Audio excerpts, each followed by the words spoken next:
Pure Fiction is the newest game mode in Honkai Star Rail, and I've had an absolute blast playing it so far. So today I want to discuss why it's so amazing for not just, veteran players like myself, but really any player at any level for the most part, unless you're like very new.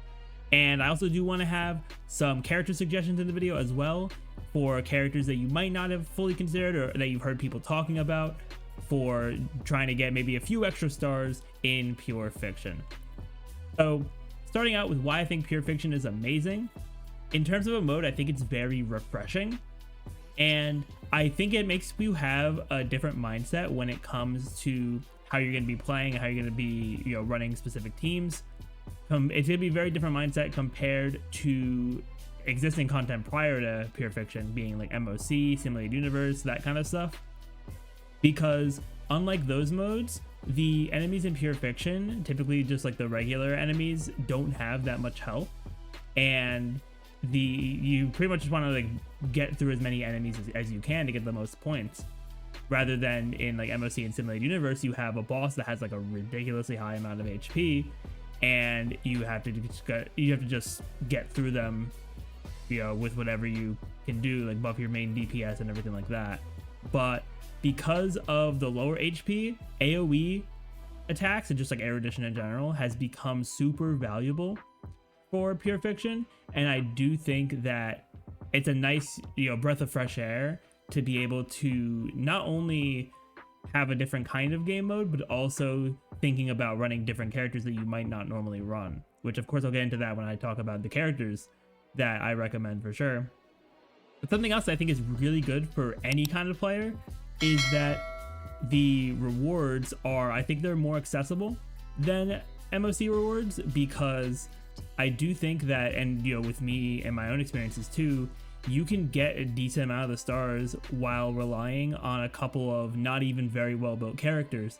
Like in some of my runs, I've been using like a Xingqiu that's like okay built, a Serval that's like kind of alright built, and then I'm using a Herta which is like barely built as well for stage 4. And I do like that the rewards, they end up being accessible, because taking MOC into account, for example, because they both have a star kind of system. For MOC, you get the rewards for every 3 stars, which could be a lot, because that means you gotta, if you want to get all the rewards, you have to 3-star everything. And if you like 2-star a stage and then can't clear the next one, you're basically missing out on rewards because you're 1 star away. But when it comes to Pure Fiction, and it's only 4 stages, you get the rewards per 1 star. So even if, like, let's say for example, you're able to 3-star stages 1 and 2, but then you 2-star stages 3 and 4, you're still gonna get 10 stars worth of rewards, which is really good still.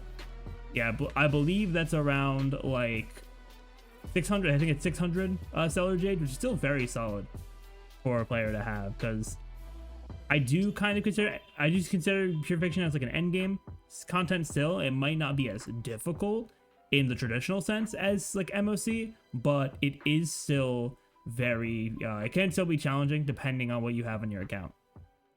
And I do also like that because it's similar to MOC, it's going to be on that schedule with MOC with the refreshing.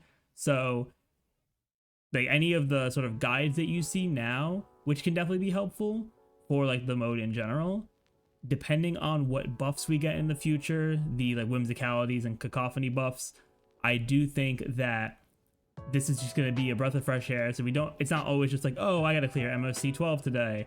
It's, oh, I can clear MOC 12 like for these couple weeks, then I go into Pure Fiction. And it's a nice back and forth, I feel like, with them being pretty different game modes, and you'll probably be using different characters in each, which is another reason why I'm so happy that I've been preaching about variety on your people's accounts. I do think that people, to do the best and the most content, people should be having a good amount of variety in their account over time. Now, it's not something you'll have immediately, of course, because building characters does take time, but I do think that Pure Fiction definitely does reward players who have a decent amount of characters at least decently built. Now, I want to go into some character suggestions for who I think is going to perform extremely well in Pure Fiction based on what I've seen and what my personal experiences are. Now, I'll just get this first one out of the way here.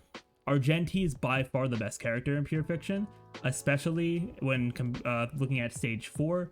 where you do have a lot of physical weak enemies in the first half. And Argenti, with his AoE skill as well as his energy regeneration on his ultimate, plus his first stage ultimate only being 90 energy, pairing that with the pretty low health of a lot of the enemies in Pure Fiction, Argenti just kind of sweeps through. Then for some other characters, I think all of Erudition are extremely good for this, but I especially want to highlight Himeko and Herta because their follow-up attacks, especially if you use them together, can be absolutely ridiculous. Plus, with a lot of the cacophony buffs being based around ultimates, and also the whimsicality also being applying the shatter effect from ultimates, having their AoE ultimates are extremely beneficial.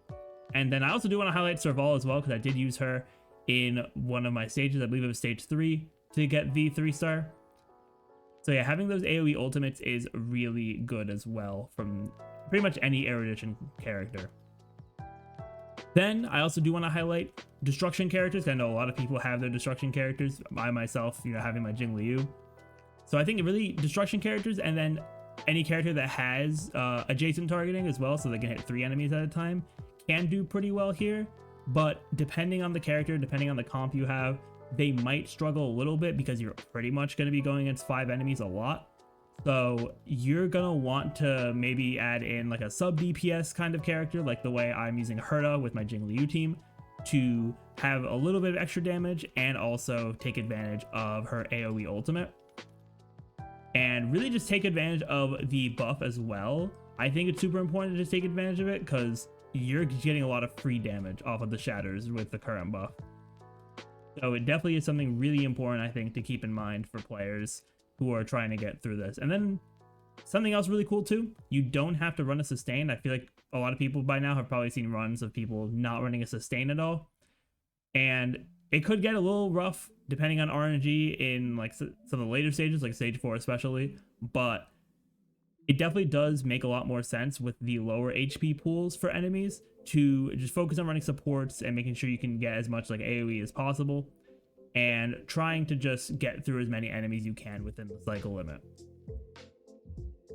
So that is my thoughts on the Pure Fiction mode. I definitely do really enjoy it, and right now I'm only at 11 stars out of 12.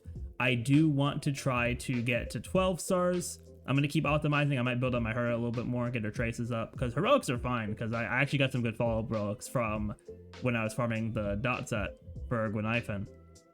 But I definitely do want to hear what you all think of Pure Fiction in the comments down below. So yeah, definitely have some discussions down there. I want to see what everyone's thinking, but I've been having a really fun time with it. So if you all enjoyed the video today and haven't already, definitely sure to leave a like, subscribe, and ring that notification bell. But with that, I will see you all next time.